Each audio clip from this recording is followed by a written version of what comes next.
The only regret, or the only thing that would bother me is that I haven't done anything to help them. It hasn't gotten me anywhere. All the fighting, all the beg. I mean, I feel like I beg people, please do something.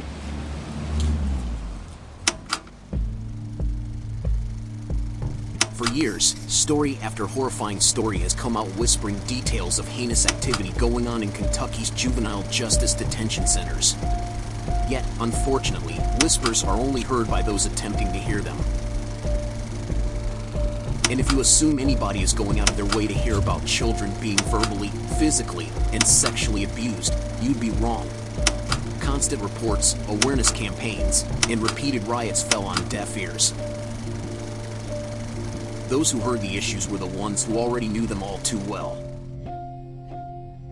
My name is Nina Burton. I am a registered nurse. I started at the facility in October of 2019, and I left October of 2022. My name is Joanne Alvarado. I'm also a registered nurse. I worked there from September of 2018 to September of 2019. And then I went back being told there was a change in June of 2022, and I resigned in August. The facility Burton and Alvarado are referring to as the Adair County Youth Development Center, one of 8 juvenile detention centers run by the Kentucky Department of Juvenile Justice. Burton and Alvarado endured countless horrific cases while at the Adair County Youth Development Center.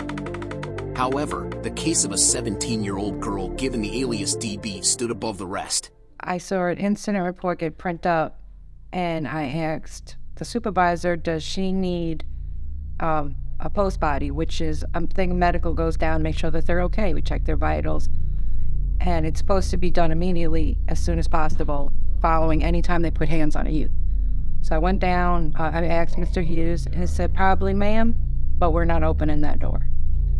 So I figured, well, they're not going to let me go, in. I can at least go check on her.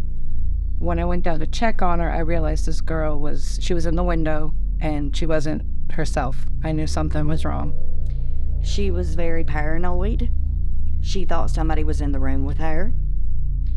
Speaking of unicorns and, just off the wall stuff, I'd never seen that out of her. The erratic behavior should have immediately led to the hospitalization of DB according to the Department of Juvenile Justice's own policy manual. Instead, DB was forced to remain in her cell. And they told me, we're not opening the door, you'll have to do it through the flap. So I did, and like I said, she just stood there. I was trying to give her the cup, and she was afraid of it at first, and then she finally took it. And when I went to pull my hand out, she kept grabbing my hand and saying, please help me, please. She wasn't trying to hurt nobody, she was begging for help. That's when all of a sudden Vickery come in, and Williams, and they one of them just started pushing pressure on the arm, the elbow that was out. The other one was twisting the arm and just trying to cram it back in there in ways that her arms do not bend. I was waiting to hear a pop. She was screaming out in pain, that I remember. And when they finally got her in, he turned around and was like, nobody opens the fucking flap. And they wouldn't. DB stayed in her cell for 11 days straight, as proven by emails back and forth between employees in the facility. Despite the nurses' requests, the youth workers refused to remove DB because she was naked.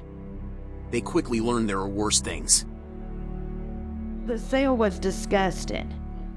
The cell was not fit for a dog. She had her menstrual cycle without anything. The heat and the air conditioning system back there wasn't working right either back then, remember? Right, and it smelled horrible. They kept saying, she's not dressing.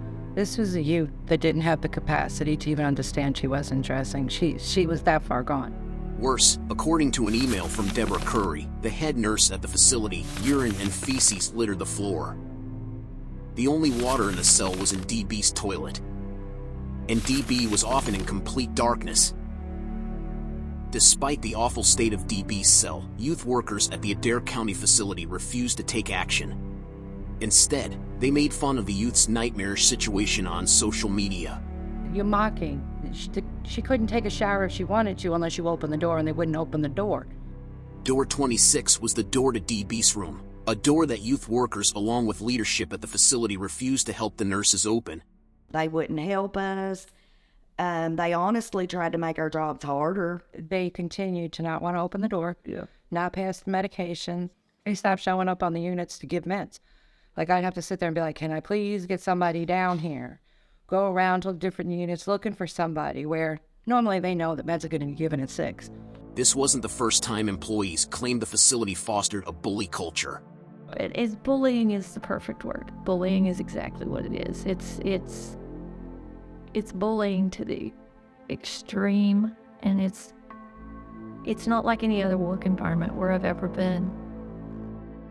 The alleged leader of this bully culture toward nurses and DB was Facility Superintendent Tanya Burton. I do not know anybody that lies as much and can keep up with this. I mean, she'll actually come down and torment. She does torment them. She sat down to that youth, she was telling her she lost custody. You're never going to see your mama again.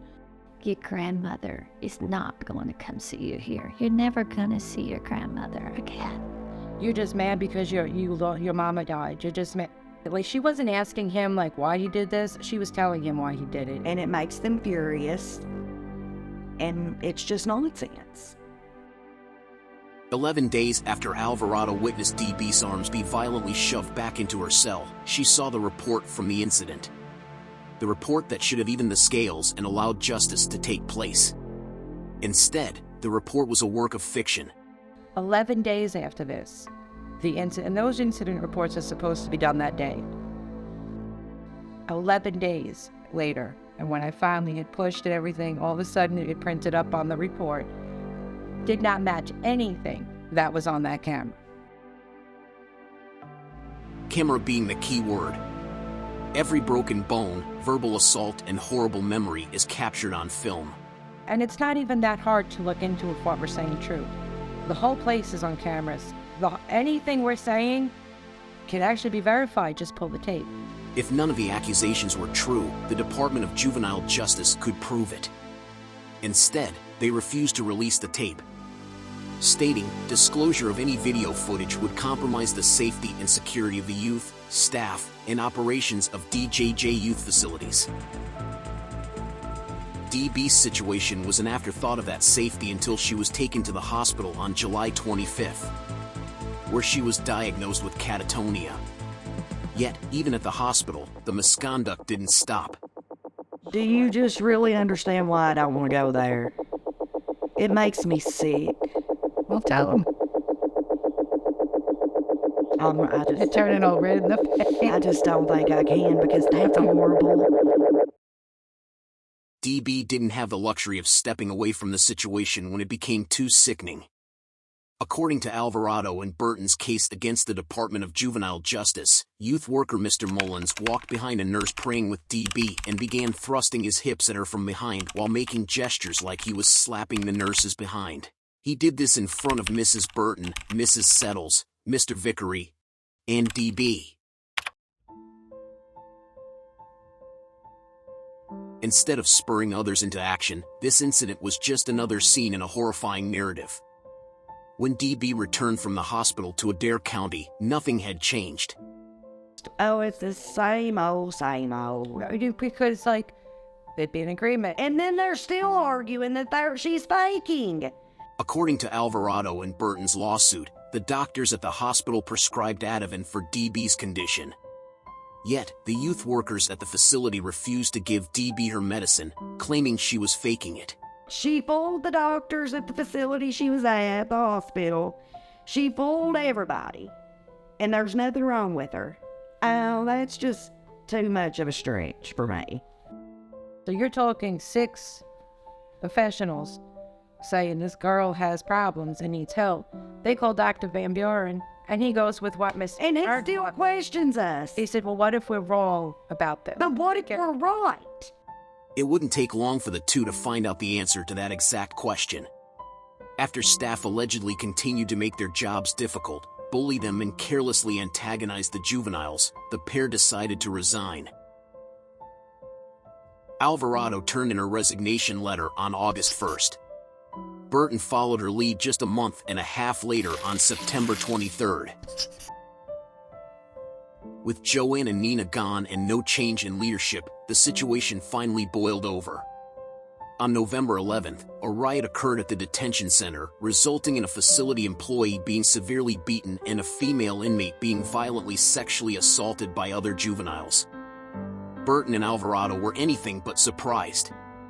Instead of answers, the riot only led to more questions. But when Governor Beshear made his speech and said that he was backing his employees, where was I in that team? The one trying to do what was right? Yep. Standing up against everybody? Did anybody ask me any questions? No, nobody cared. To the staff at the Department of Juvenile Justice, I want to express my sincere gratitude and support to each one of you for your leadership and personal sacrifices you've made during these unprecedented times. The first response that Governor Beshear had was, "I support my staff." In my opinion, that's like a parent saying, "I'm going to support my child no matter what my child does." Please continue to serve as role models to the rest of the Commonwealth and as a national model for juvenile justice. Oh, if they curse nonstop in front of the kids, like, they are no role model whatsoever. Yeah, it's bad. different. Yeah, it's bad. Because of your teamwork and commitment, you allow the youth and all of Kentucky to see that great things happen when there's hard work, unity, and compassion. You cannot stand behind your staff when you have a group of thugs working for you, and he has a group of thugs. None of us should be judged by our worst days, and you have many great days ahead of you.